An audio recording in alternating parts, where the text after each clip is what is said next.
Sabe aquela sensação de querer muito fazer alguma coisa, mas simplesmente não conseguir? A gente se planeja, se enche de vontade e na hora H parece que uma força maior nos impede. E se eu te disser que isso talvez não seja preguiça?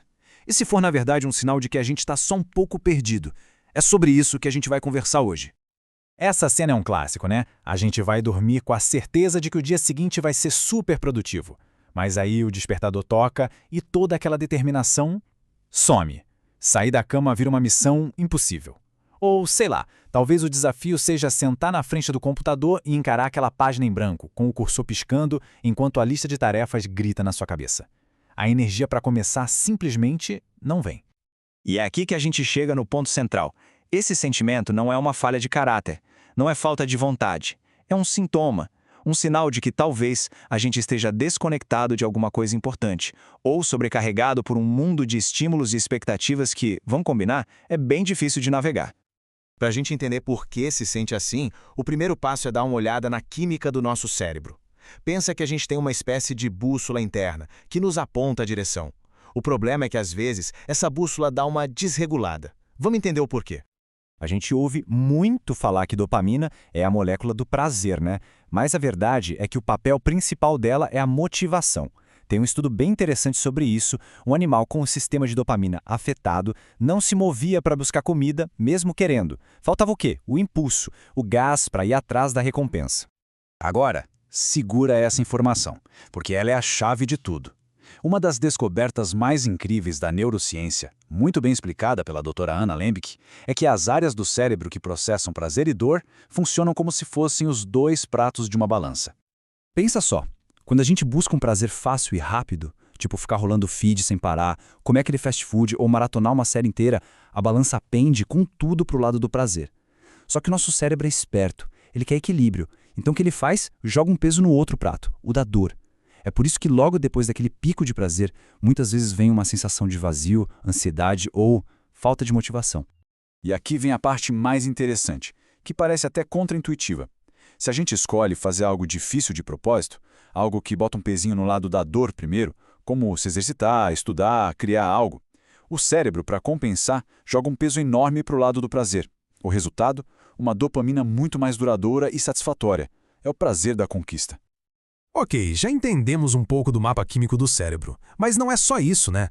Às vezes, a gente se sente perdido porque o nosso mapa de vida, o nosso porquê, não está batendo com a realidade que a gente vive.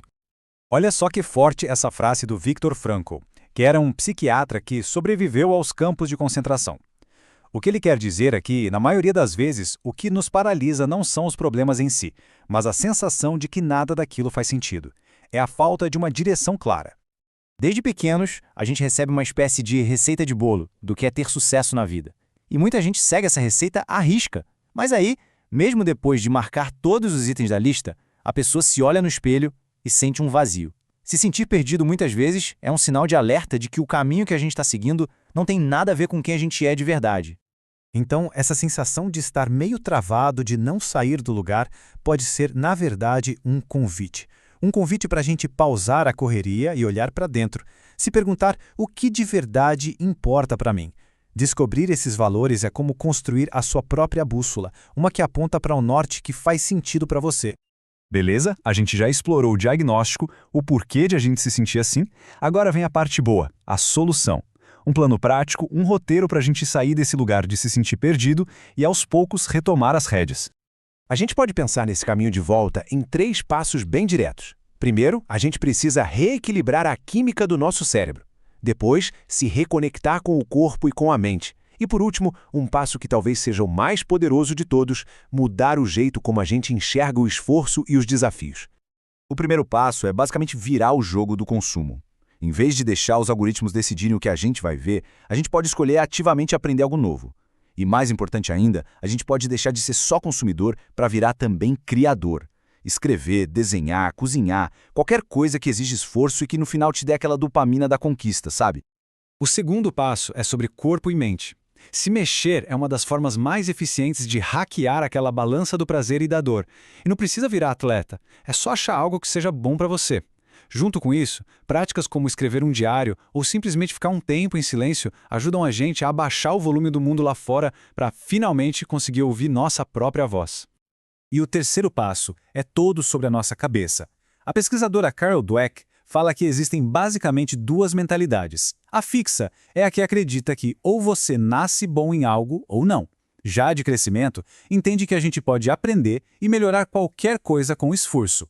Vale a pena a gente se perguntar, com qual das duas a gente tem operado mais no dia a dia? E a chave para virar essa chavinha para uma mentalidade de crescimento pode estar em uma única palavra, que é quase mágica, a palavra ainda. Tenta adicionar ela no final de frases como eu não sei fazer isso. Eu não sei fazer isso ainda. Viu como muda tudo? De repente não é mais uma sentença de fracasso, é só uma fase do processo. O esforço passa a valer mais que o resultado final.